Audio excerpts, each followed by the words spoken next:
Hello everyone, কেমন আছো তোমরা সবাই? চলো আজকে প্রেডিকশন করব কর্কট রাশি। তো চলো দেখে নেওয়া যাক কর্কট রাশির বন্ধুদের জুলাই মাসটা কেমন যেতে চলেছে। এটা মান্থলি প্রেডিকশন আর জেনারেল প্রেডিকশন, সবার সাথে ম্যাচ করবে এমনটা না, পুরোটা ম্যাচ করবে এমনটা নয়। তাই যার সাথে যতটা ম্যাচ করবে, যেখানে যতটা ফিট হবে ততটাই নেবে, বাকিটা প্লিজ ছেড়ে দেবে, অ্যাভয়েড করবে। তো কর্কট রাশির বন্ধুদের জুলাই মাসটা কেমন যেতে চলেছে প্লিজ গাইড করো। কর্কট রাশির বন্ধুদের জুলাই মাসটা কেমন যেতে চলেছে প্লিজ গাইড করো।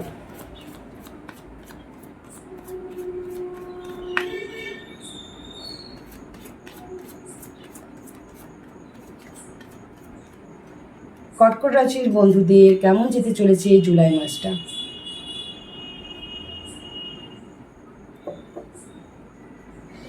স্টার্ট করলেই তো বলবে যে ম্যাম তাহলে আমাদের কি একদমই প্রবলেম কি সলভই হবে না? বাট হবে। তোমাদের লাইফে যে প্রবলেম চলছিল, যে ঝগড়া ঝামেলা অশান্তি চলছিল তোমাদের রিলেশন, দেখো ইউনিভার্স তোমাদেরকে যে আর্জেন্ট মেসেজটা দিচ্ছে, আমি তোমাদেরকে সেটাই বলছি। তো তোমাদের এই মুহূর্তে মনে হচ্ছে যে তোমাদের লাইফে কিছু প্রবলেম চলছিল, রিলেশনে কিছু ঝগড়া ঝামেলা অশান্তি এরকম টাইপের কিছু একটা হচ্ছিল, আপ অ্যান্ড ডাউনস, যেটার রেসটা একটু জুলাইয়ের ফার্স্ট ফার্স্ট থাকবে। বাট তারপরে গিয়ে তোমাদের এই প্রবলেমটা সলভ হবে আর তোমাদের উইশ ফুলফিলমেন্ট হতে চলেছে।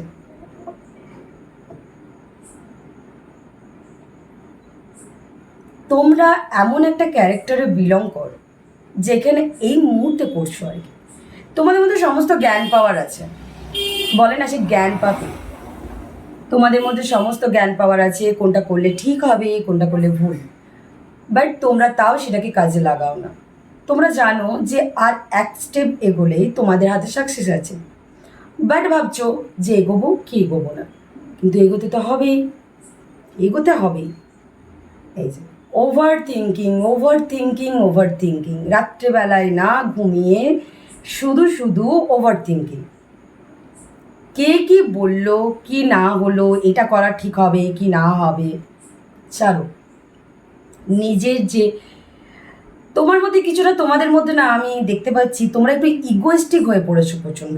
তোমাদের ইগোটা কন্ট্রোল করতে হবে, ম্যাচুরিটি আনতে হবে, যেটা এই মুহূর্তে নেই। তোমাদের জুলাইয়ের মিডিল থেকে বা মিডিলের আগে থেকে দেখবে তোমাদের মধ্যে সেই ম্যাচুরিটিটা আসতে চলেছে।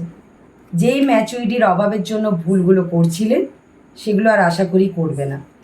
তারপরে যে সিদ্ধান্তটা নিতে চলেছো, নিজের মধ্যে ম্যাচুরিটি পজিটিভনেস আসার পরে যে সিদ্ধান্তটা নিতে চলেছ, একমাত্র সেই সিদ্ধান্তটা তোমাদের জন্য পারফেক্ট হতে চলেছে। এত দিন ধরে যেগুলো ওভার থিঙ্কিং করছিলে, যেগুলো ওভার থিঙ্কিং করে ডিসিশন নিচ্ছিলে, সেগুলো বেকার যাচ্ছিল, একদম বেকার যাচ্ছিল। এরপরে যেটা নিতে চলেছো সেটাই একমাত্র পজিটিভ হতে চলেছে, কারণ নিজের ম্যাচুরিটি লেভেলটা হাই করে, ইগোটাকে কম করে, নিজেকে একটু শান্ত করে তারপরে ডিসিশনটা নেবে, আর সেটা তোমাদের হবেই। আর যদি না হয় তো সেটা জোর করে হওয়া প্রয়োজন। আর তার সাথে সাথে একটাই কথা বলবো, নিজের কাছে যে জ্ঞান পাওয়ারটা আছে সেই জ্ঞান পাওয়ারটা অন্য কারোর সাথে শেয়ার করো। আর অন্য কারো কাছ থেকে যদি কিছু যেটা তোমার কাছে নেই সেটা অন্য কারো কাছ থেকে নিজের কাছে অর্জন করো, ব্যালেন্স করো নিজের লাইফে, নিজের কেরিয়ার ফিল্ডে। অবশ্যই আমি এতক্ষণ বলছিলাম যেটা রিলেশনের, বাট এখন যেটা বলছি সেটা হচ্ছে একদম তোমাদের কেরিয়ার ফিল্ডের জন্য। তোমাদের কেরিয়ার ফিল্ডের জন্য তোমাদের মধ্যে একটা ব্যালেন্সের খুব বড় প্রয়োজন। আর বারবার একটাই কথা বলবো যে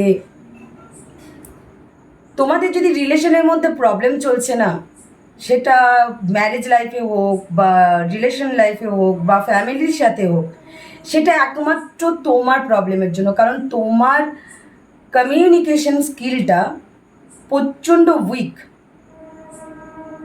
সেটা তোমাদেরকে স্ট্রং করতে হবে। মানে কি করছো তোমরা, মানে তোমরা নিজেরা তো একটা প্রচণ্ড স্যাডনেসের মধ্যে আছো, ওভার থিঙ্কিংয়ের মধ্যে আছো, ঠিক আছে, যেটা পাচ্ছ না সেটাকে নিয়ে পড়ে আছো, যেটা পাচ্ছ সেটা দেখছো না। এতে কি হচ্ছে, নিজে তো প্রচণ্ড ঘেটে আছো, আর আশেপাশে থাকা মানুষদের সাথে তোমার ঝামেলা হচ্ছে।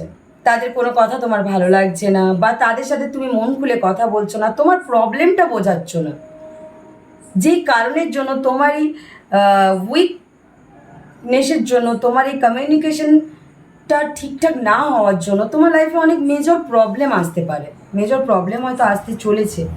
হ্যাঁ, একটা টাইম গিয়ে জুলাইয়ের ফার্স্টটা তোমরা যতটা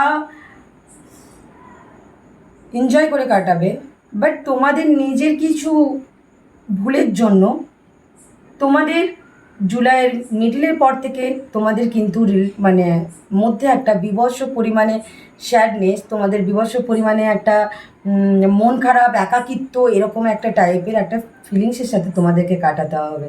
আর সেটা থেকে উঠে আসার জন্য তোমাদেরকে একটা অ্যাকশন তো নিতেই হবে, তার সাথে সাথে পজিটিভ চিন্তাধারা একটা রাখতে হবে অবশ্যই, তারপরেই না অ্যাকশনটা নেবে। তো পজিটিভ চিন্তাধারা তখনই আসতে পারবে যখন তোমরা জিনিসটাকে পজিটিভের সাথে ভাববে। নিজেকে বললাম না, আগে শান্ত করো, নিজেকে পজিটিভ করো, নিজেকে আগে হিল করো, দেন সিদ্ধান্ত নাও, তাহলে গিয়ে সেটা ফুলফিল হবে। কেরিয়ারের দিক থেকে তোমাদের যে প্রবলেমটা চলছে, সেই প্রবলেমটা সলভ হয়ে তোমাদের কাছে নিউ হয়ে আসতে চলেছে। এটা হতে পারে যে এই যে বললাম তোমাদের মধ্যে কমিউনিকেশন প্রবলেম চলছে। প্রবলেমটা কি নয়, আমার সম্ভবত মনে হচ্ছে তুমি তোমার পার্টনারের কাছ থেকে, সেটা তোমার কেরিয়ারে হোক বা লাভ রিলেশনে হোক বা ম্যারেজে হোক, তোমরা কিছু লুকাচ্ছ, গোপন করার চেষ্টা করছো, আর সেই কারণের জন্যই তোমাদের প্রবলেম হচ্ছে, আর সেটা তোমাদের নিজেদেরও ভালো লাগছে না। বাট এই জিনিসটা নিয়ে তোমরা একটা সিদ্ধান্ত খুব তাড়াতাড়ি নেবে উইকের লাস্টেই, মানে যেটা আমি মনে হচ্ছে যে মিডিল থেকে লাস্টের মধ্যে তোমাদের মধ্যে সেই চিন্তাধারাটা আসবে যে না, এই জিনিসটা নিয়ে বেশি দূর আর বেশি না ঘাটিয়ে প্রবলেমটা যেভাবে হোক সলভ করতে হবে, তার জন্য একটা অ্যাকশন নিতে হবে। সেটা তো নেবেই, কিন্তু তোমরা যে অ্যাকশনটা নেবে একটু ভেবেচিন্তে নেবে। আমার কোথাও গিয়ে মনে হচ্ছে না যে তোমাদের হুটহাট করে কোনো সিদ্ধান্ত তোমাদের রিলেশনের জন্য ঠিকঠাক হতে চলেছে। আর যদি তোমাদের কোনো রিলেশন ব্রেক হয়েছে, তো সেটা নিয়ে কোনো মন খারাপ করার প্রয়োজন নেই, কারণ তোমাদের লাইফে নিউ একটা রিলেশনশিপ আসতে চলেছে, যেটা তোমাদের জন্য অনেকটাই পজিটিভ। হয়তো যেটা নিয়ে তোমাদের লড়াই চলছে সেটা তোমার জন্য কোনোভাবে পজিটিভ না, তো সেখান থেকে নিজেকে বের করে নিয়ে আসো। মন খারাপ করে ওভার থিঙ্কিং করে কোনো লাভ নেই, তাতে তোমার কেরিয়ার ফিল্ডে প্রবলেম হবে, তোমার ফ্যামিলিতে প্রবলেম হবে, তোমার পার্সোনাল প্রফেশনাল সমস্ত লাইফে প্রবলেম হবে।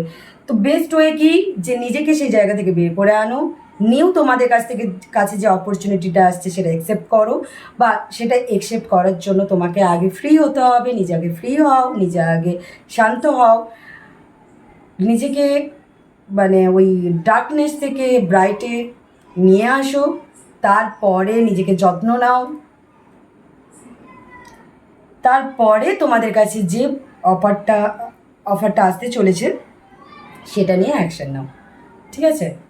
তো তোমাদের এই রকমই যেতে চলেছে, ভালো খারাপ মিলেই তো যায়, সমস্তটাই যে ভালো হবে তার তো কোনো মানে নেই। তো যেটাই হচ্ছে না কেন, যেটাই হবে না কেন, সেটা তোমাদের পার্মানেন্ট কিছু না, ঠিক আছে? ভালোর জন্যই হবে। নিজে পজিটিভ থাকো, কথাগুলো মেনটেন করার চেষ্টা করো, তাহলে দেখবে আরও ফ্রুটফুল রেজাল্ট পাবে। তো চলো, তোমাদের কর্কট রাশির জন্য জুলাই মাসে কি গাইডনেস আছে এঞ্জেলের দেখে নেওয়া যাক।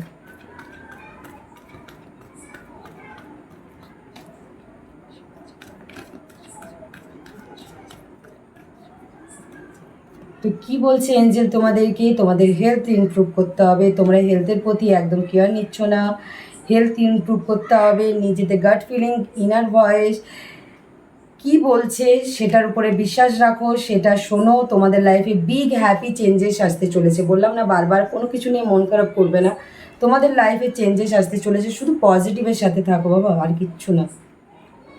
অপরচুনিটি প্রচুর প্রচুর অফার আসতে চলেছে, যেটা চলে যাচ্ছে সেটাকে নিয়ে মন খারাপ করে থেকে কোনো লাভ নেই, একদমই নেই। মেডিটেশন করো, বললাম না, নিজেকে শান্ত করো, নিজেকে শান্ত করো। নিজেকে যখনই শান্ত করবে, নিজেকে যখনই পজিটিভ করবে, তখনই তোমার মধ্যে থেকেই উত্তর বেরিয়ে আসবে, ঠিক আছে?